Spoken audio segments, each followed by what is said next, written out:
मैं आज चंद्र ग्रहण की आप लोगों के सामने विस्तृत जानकारी देना चाहता हूं। चंद्र ग्रहण कल 7 सितंबर 2025 रविवार दोपहर 12:57 से उसका सूत काल प्रारंभ हो जाएगा चंद्र ग्रहण, और 8 सितंबर सोमवार को प्रातः 4:30 बजे तक उसका पूर्ण प्रभाव समाप्त होगा। यह पूर्ण चंद्र ग्रहण है, और जब पृथ्वी चंद्रमा और सूर्य के बीच में आ जाती है तब यह चंद्र ग्रहण की स्थिति बनती है और चंद्र ग्रहण होता है। इस संबंध में मेरी यह राय है आप लोगों से कि जब सूत काल का समय जैसे कल 12:57 से प्रारंभ हो जाएगा, तो उस समय जो स्वस्थ लोग हैं उसके बाद उन्हें भोजन नहीं करना चाहिए। जो वृद्ध लोग हैं, जो अस्वस्थ हैं, जो बीमारी से ग्रसित हैं, उन्हें भोजन के लिए वर्जित नहीं है, लेकिन इतना जरूर करना चाहिए जो भी घर के लोग हों, सदस्य हों, मालिक हों, कि सूत काल के पहले तुलसी के पत्ते अथवा कुश अवश्य उसमें जल में डाल दें, भोजन में डाल दें, जल में डाल दें, तो उसका दुष्प्रभाव समाप्त हो जाएगा। और मैं ये भी बता दूं कि ये जो चंद्र ग्रहण का दुष्प्रभाव है वो कुंभ राशि वालों पर ज्यादा पड़ने वाला। अतः कुंभ राशि वाले पूर्ण सतर्कता बरतें,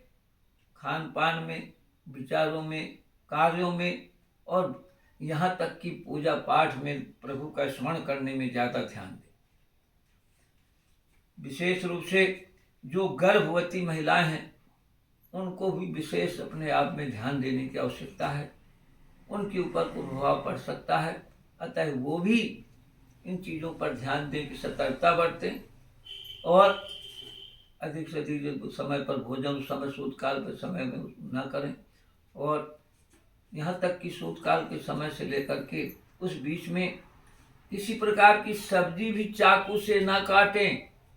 और उतना ही नहीं, इसके साथ साथ कोई फल इत्यादि चाकू से ना काटें, इसका भी ध्यान दें। और यही नहीं, ये जो इसका जो प्रभाव है, मिथुन राशि, सिंह राशि, वृषभ राशि, मेष राशि, इन पर बहुत अच्छा पड़ने वाला।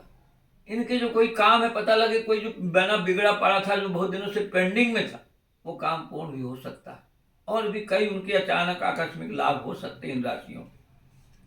प्रकृति पर भी विपरीत प्रभाव पड़ सकता है, अर्थात जिसमें विशेष रूप से जल पर विशेष अंकुश, अर्थात जल ज्यादा वृष्टि हो जाए, कहीं कम हो जाए, कहीं ना हो, इस पर भी ज्यादा प्रभावित होने के उम्मीद, तूफान आदि का भी समावेश हो सकता है।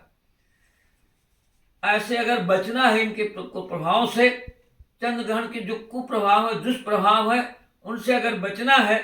तो सफेद चीजों का दान बहुत आवश्यक। और सफेद चीजों में जैसे दूध का दान, दही का दान,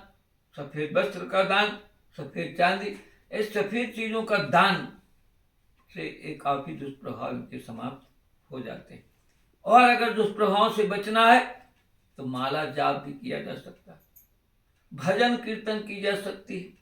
बहुत ही लाभदायक होगा। निरंतर अगर कम से कम हनुमान चालीसा का पाठ जारी रहे तो भी बहुत ही दुष्प्रभाव चंद्र ग्रहण के समाप्त हो सकते हैं। अतः चंद्र ग्रहण से बचने के लिए हमें विशेष सतर्क और सावधान भी रहना है। और यहाँ तक कि अगर हमारे घर में जहाँ पर हमारा पूजा स्थल होता है, पूजा घर कक्ष होता है,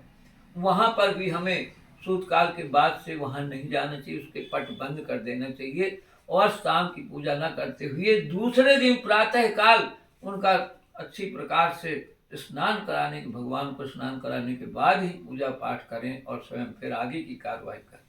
इसी प्रकार अगर जो मंदिर हैं तो मंदिर में दोपहर को 12:57 के बाद पहले तुरंत पट बंद कर दिए जाएं, और इसके बाद दूसरे दिन प्रातः ही अब अच्छी प्रकार से अभिषेक किया जाए, नए वस्त्रों इत्यादि से उनका पूजन किया जाए और इसके साथ साथ उनका भोजन प्रसाद सब उनका भोग लगाएं, उनकी पूजा पाठ करें तो पूजा बड़ा लाभदायी होगा। अतः अंत में मैं यही कहना चाहूँगा कि चंद्र ग्रहण बहुत ही कुछ लोगों के लिए लाभदायी, कुछ लोगों के लिए हाँ सावधानी बरतें, प्रभु का नाम लें। प्रभु का नाम कहते प्रभु राम, प्रभु का अगर स्मरण है तो हर काम अपने आप सरलता से हो जाएगा, इसका कोई प्रभाव नहीं। जय